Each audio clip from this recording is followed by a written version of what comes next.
దేవునామానికి మహిమ కలుగునుగాక.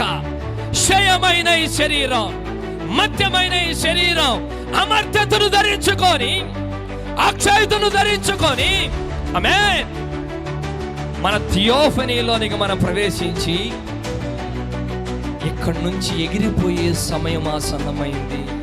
హల్లెలూయా.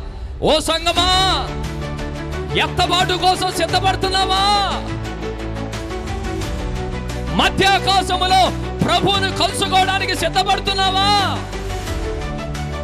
లేక యేసయ్యకి ఇంకా లాలీజో పాటలు పాడుతున్నావా?